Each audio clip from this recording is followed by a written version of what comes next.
হ্যাঁ, সবাই খায়।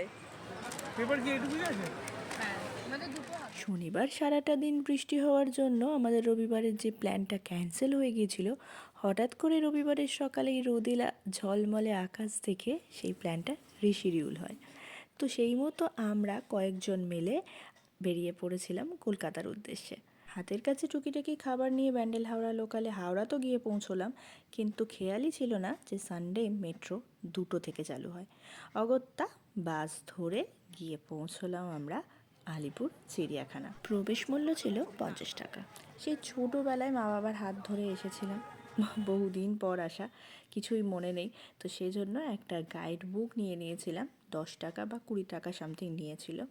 যদিও গাইড বুকটার প্রয়োজন পড়েনি, বিভিন্ন জায়গায় ছোট ছোট করে ম্যাপ করা ছিল। সব থেকে আমার ভালো লেগেছে এই জেব্রা আর তার ব্যাকগ্রাউন্ডের ঘরের যে কম্বিনেশনটা সুন্দর ছিল। আর প্রথম আমরা যেটা দেখতে গিয়েছিলাম সেটা শিম্পাঞ্জি। আর 1 তারিখ ডিসেম্বর মাসে ভালোই ভিড় ছিল, ঠান্ডা সেভাবে ছিল না, মেঘলা, কখনো রোদ আকাশে, এইরকম একটা ওয়েদার ছিল।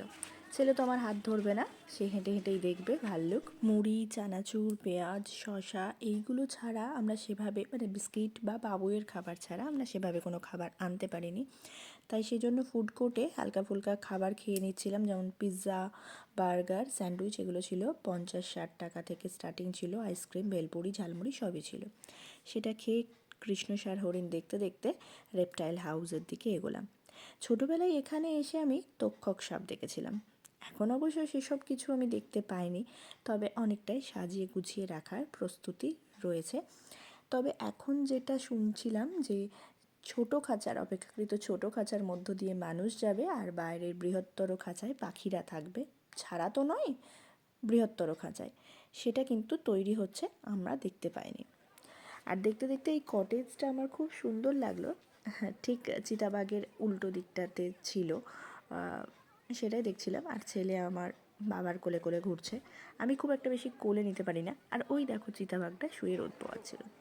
আর যাকে না দেখলে চিড়িয়াখানা গিয়েছি মনে পড়ে না, মানে মনে হয় না, সে হলো রয়্যাল বেঙ্গল টাইগার আর সিংহ। যদিও সিংহ আমরা দেখতে পাইনি, সিংহের গর্জনটা শুনতে পেয়েছি। তারপর এই পাখিগুলো প্রায় চিড়িয়াখানার আমরা যেখানে ঘুরছিলাম শেষ প্রান্তে এসে পৌঁছেছি। আবার খিদে লাগার কারণে আমরা সবাই মিলে বসেই বললাম যে একটু মুড়ি মাখা হোক। ছেলেকে আমি এখানে একটু দুধ ভাত খাইয়ে এনেছিলাম, আর ওখানে অনিশার সাথে করে ঢোকলা এনেছিল, যেটার টেস্টটা ছিল অনেক সুন্দর।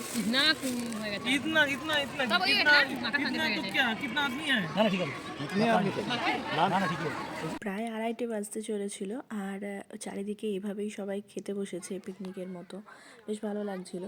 তাই আমরাও খাওয়া দাওয়া সেরে নিয়ে আরও একটু ঘুরে নিচ্ছিলাম। মামু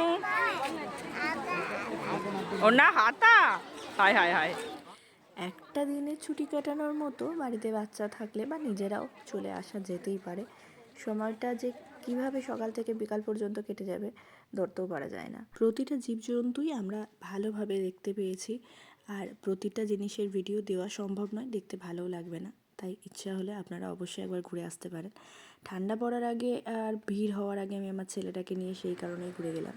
ইচ্ছে ছিল টিকিটস লেনে কিছু খাওয়া দাওয়া করব, কিন্তু কানেক্টিং ট্রেন থাকায় আর আমরা দেরি করলাম না, সোজা মেট্রো গিয়ে উঠলাম।